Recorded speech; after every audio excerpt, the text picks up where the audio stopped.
Este livro é uma publicação da BV Books. Sua narração foi autorizada. Capítulo 9. Fé ou fundamento. Antes de irmos adiante, pode ser bom parar e pensar na estrada pela qual viajamos tanto. Começamos nossa jornada no capítulo 1, dizendo que a satisfação é uma suficiência da alma disponível para cada uma de nós, uma parte separada das nossas circunstâncias. Do capítulo 2 ao 5, olhamos para as áreas de nossas vidas nas quais Deus gostaria que estivéssemos satisfeitas, com as circunstâncias, com nós mesmas, com nossos papéis e em nossos relacionamentos. Do capítulo 6 ao 8, examinamos 3 barreiras que nos distanciam da satisfação: a ganância, o foco defeituoso e a angústia. Agora chegamos a um cruzamento, uma ponte que se forma acima das águas turbulentas da insatisfação e nos leva a uma terra nova, onde a satisfação floresce. Essa ponte se chama fé. A fé nos deixa acima das circunstâncias. A fé nos capacita a estarmos satisfeitas, mesmo quando a vida parece não fazer sentido. A fé é a fonte que nos mantém fortes, mesmo quando sofremos com pensamentos agonizantes sobre o que poderá acontecer ou sobre o que já aconteceu. A fé é um componente vital em nosso relacionamento com Deus e em nossa habilidade de estarmos satisfeitas. Mas o que é a fé? Perguntei a várias mulheres no estudo bíblico. Eis aqui como elas a definiram. Fé é crer que Deus é fiel à sua palavra quando meus sentimentos estão clamando por algo diferente. Fé é crer no que sei que é verdade, embora naquele momento eu não possa sentir ou tocar. Fé é completar minha pequena parte do quebra-cabeças sem ser capaz de ver o produto final. Como você define fé? Encorajo você a parar agora e escrever sua própria definição. Não é uma tarefa tão fácil, é? A fé é um grande conceito que desafia os limites das palavras. Ainda assim, o autor de Hebreus oferece uma definição esplêndida. Ora, a fé é a certeza daquilo que esperamos e a prova das coisas que não vemos. Capítulo 11, 1. São palavras sublimes e nobres, mas o que elas realmente nos dizem? O que quer dizer ter certeza do que esperamos? É esperar por algo especial ou esperar por qualquer coisa que quisermos? Como podemos nos convencer das coisas que não podemos ver? E o que é isso que não conseguimos ver? E em que devemos nos deter?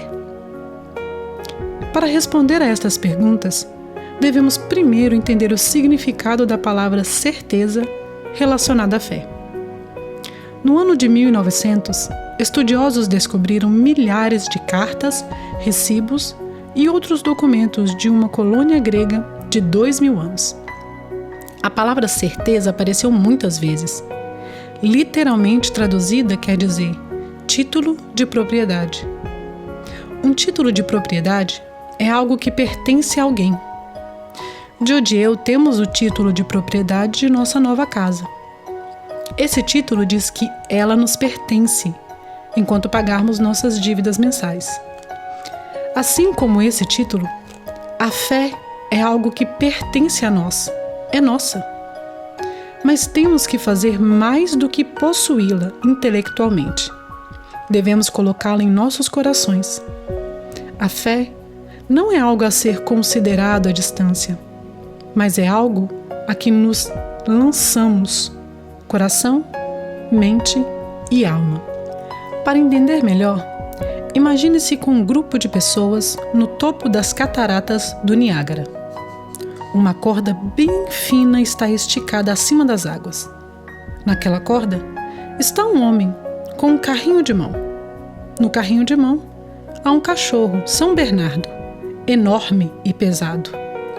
Você assiste maravilhada conforme o homem empurra o cão e o carrinho de mão, para trás e para frente, com segurança, acima das cataratas.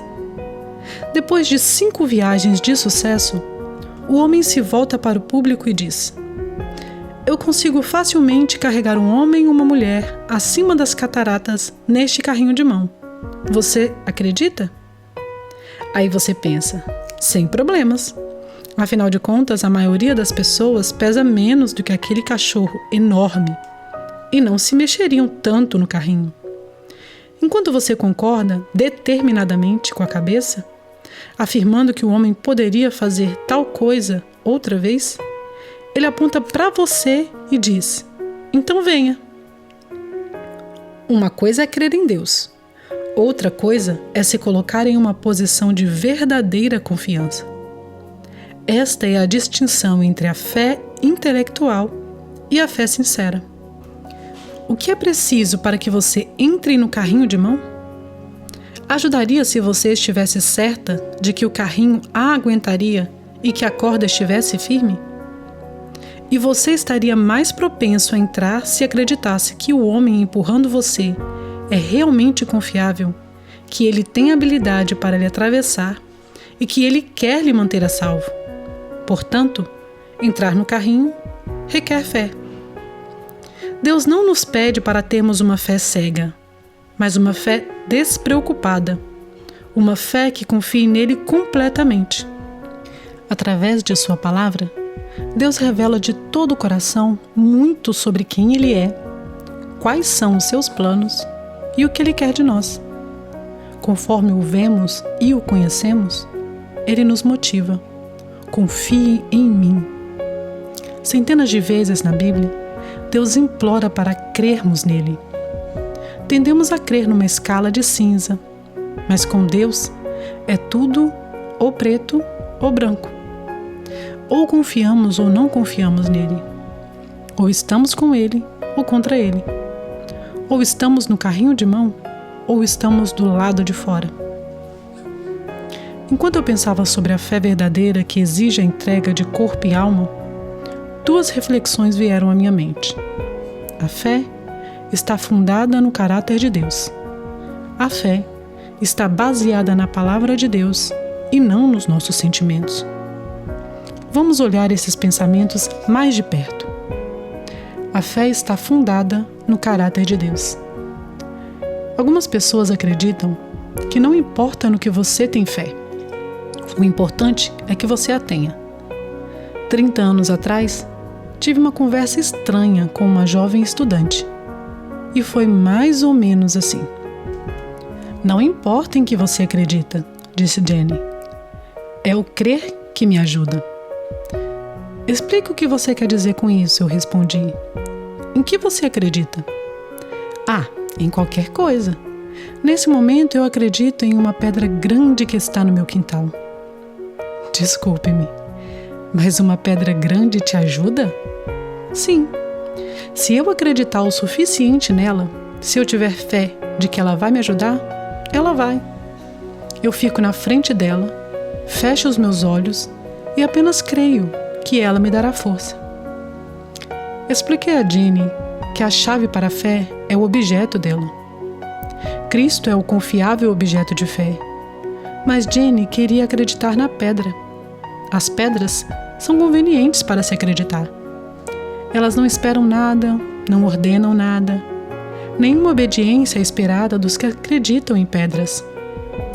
Encerrei minha conversa com Jenny sabendo que ela estava enganada e que sua grande pedra não poderia perdoá-la de nenhum pecado, garantir a ela a salvação eterna ou acalmar seu coração. Somente Jesus poderia fazê-lo.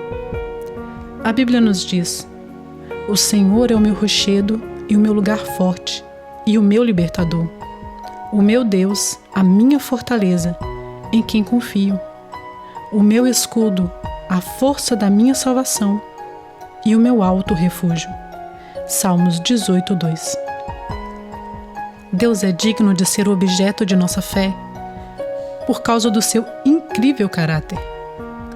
Amy Carmichael, missionária na Índia, disse que sua habilidade de confiar em Deus começou com a confiança em seu caráter. Eis aqui no que ela acreditava.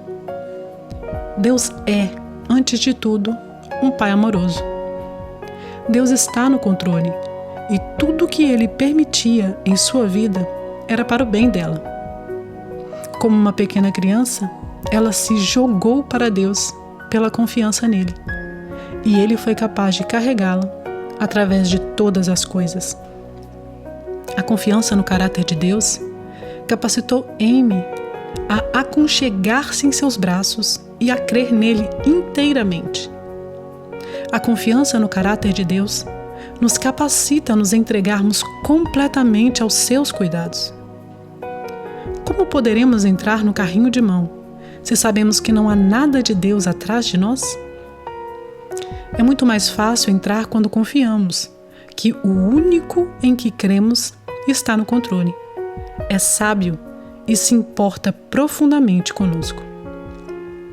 Deus é soberano.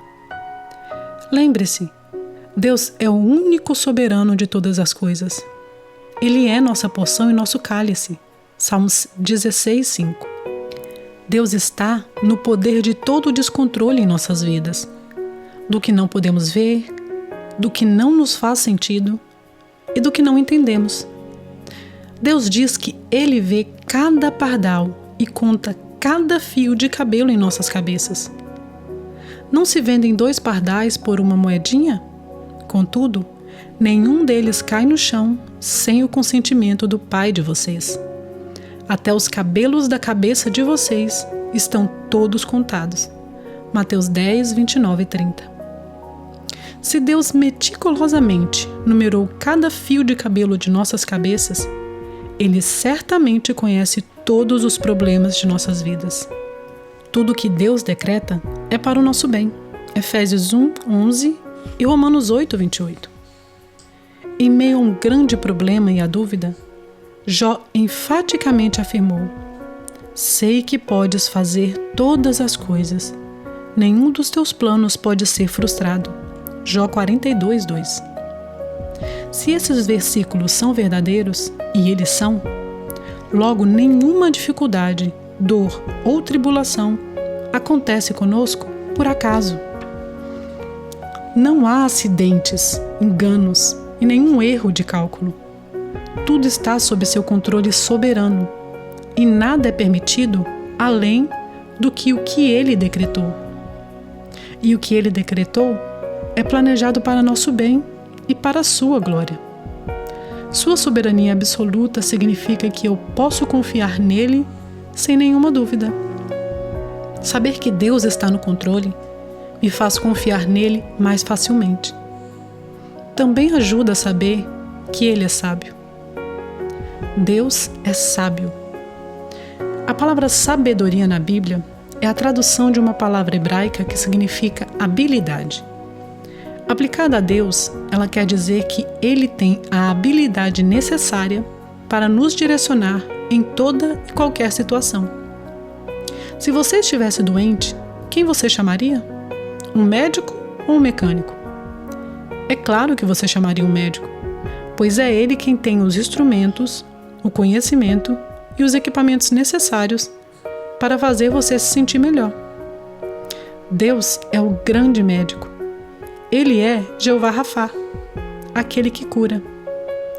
Ele é o Criador habilidoso que a teceu no ventre de sua mãe e formou o íntimo do seu ser. Salmo 139, 13. Ele conhece tudo a seu respeito e tem a habilidade necessária para conceituar o melhor plano possível, não apenas para o mundo inteiro, mas também para a sua vida. Salomão nos diz: por sua sabedoria, o Senhor lançou os alicerces da terra. Por seu entendimento, fixou no lugar os céus. Provérbios 3:19. Sendo assim, podemos confiar em Deus, sabendo que tudo o que acontece conosco foi pensado por alguém infinitamente sábio e que tudo o que acontece, no fim das contas, será para o nosso bem e para a sua glória. Deus é amor. Afirmamos que Deus é amor, mas este amor não é verdade até que o personifiquemos na caminhada com Ele. Deus deu sua vida a nós como prova de seu amor. Você é filha dele. Ele faria qualquer coisa por você. Ter fé nele é muito mais fácil quando você tem a certeza de que ele a ama.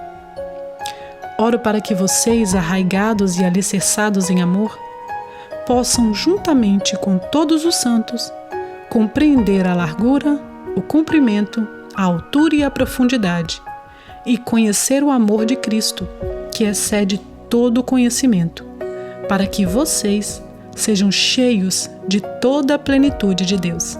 Efésios 3, 17 e 19.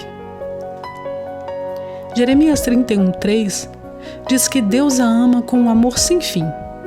Ele promete que irá diante de vocês, que sempre estará com você e que nunca a deixará ou abandonará. Hebreus 13:5.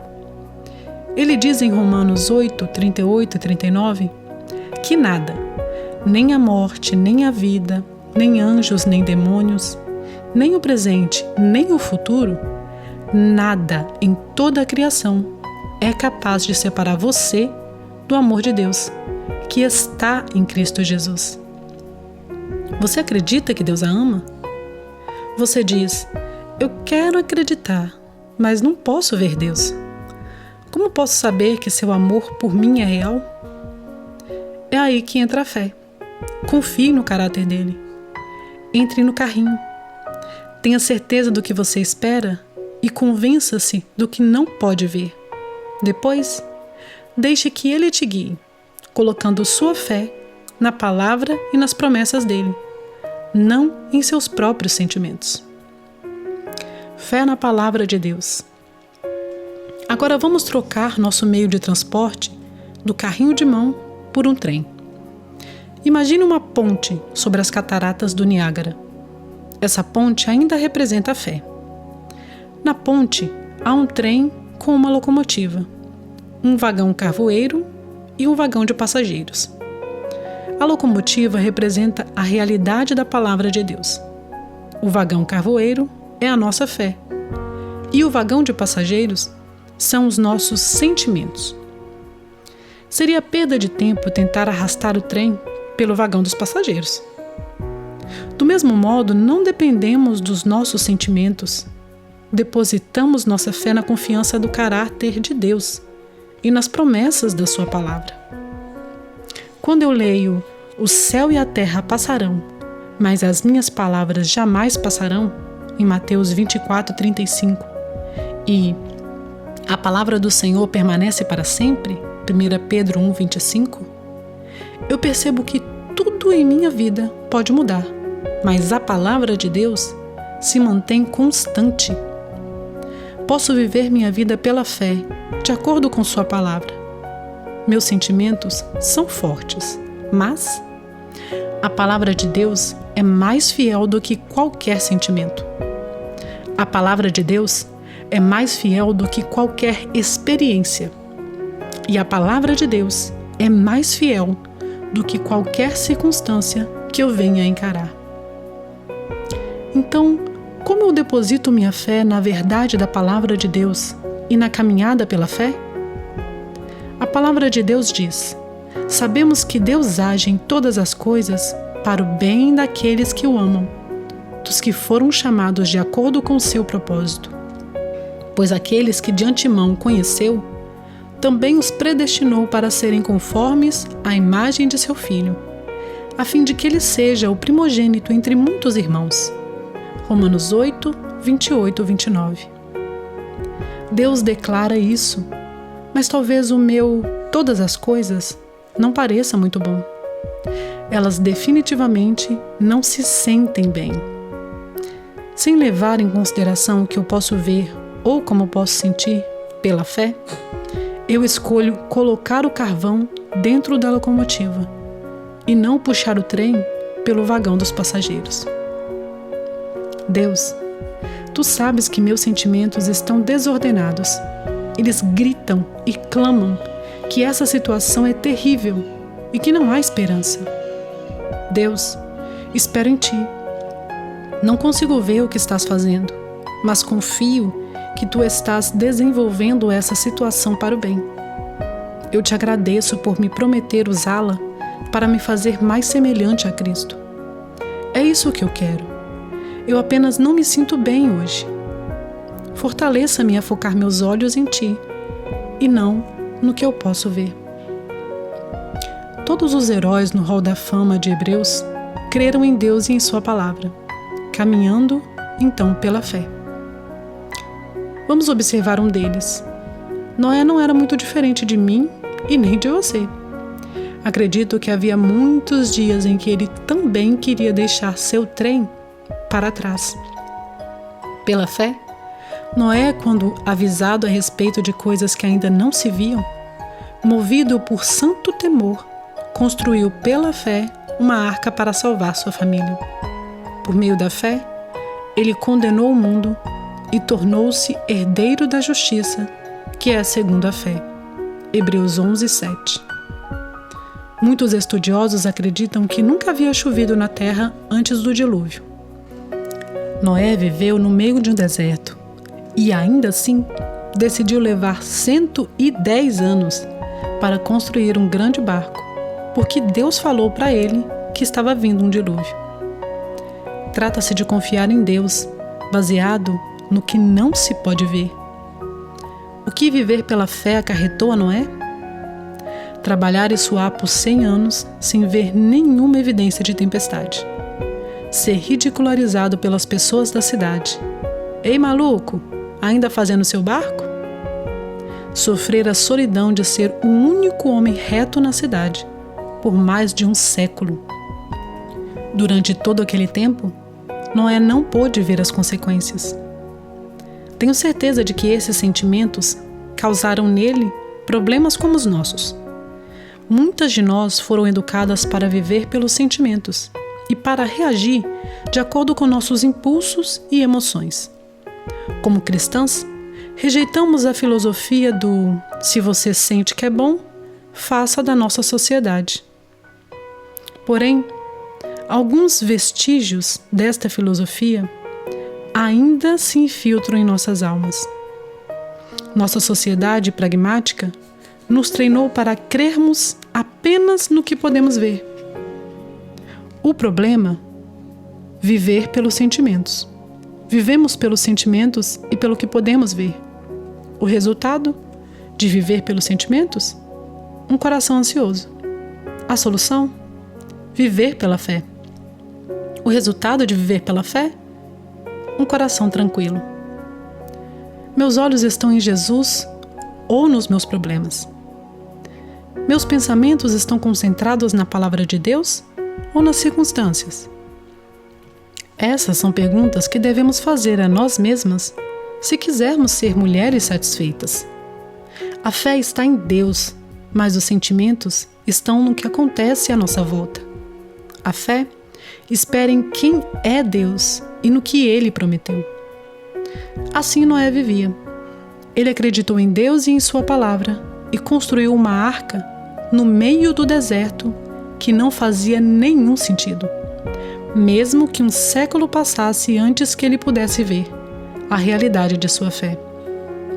Deus glorificou a fé de Noé e o colocou de herdeiro da justiça. Deus o escolheu dentre todos os heróis da Bíblia para ser um exemplo de homem que obedecia a ele e vivia pela fé. Noé não aceitou a palavra de Deus apenas intelectualmente. Ele pôs ação na fé e começou a trabalhar. Com cada prego que martelava, ele estava afirmando: "Eu creio em ti, Deus." A verdadeira fé está sempre ativa. Oswald Chambers descreveu a fé como uma confiança despreocupada nele. Isso definitivamente se aplicou a Noé, para que ele continuasse martelando pregos por um século. Caminhar na fé é difícil porque devemos crer no que não se pode ver. E isso significa que muitas vezes temos de andar em caminhos escuros. A caminhada da fé. Eu perguntei às minhas visitas como elas definiriam fé. Um passo de cada vez em um caminho escuro, foi a resposta. Como é verdade, eu pensei, mas como é difícil caminhar na escuridão. Quem entre vocês teme o Senhor e obedece à palavra do seu servo?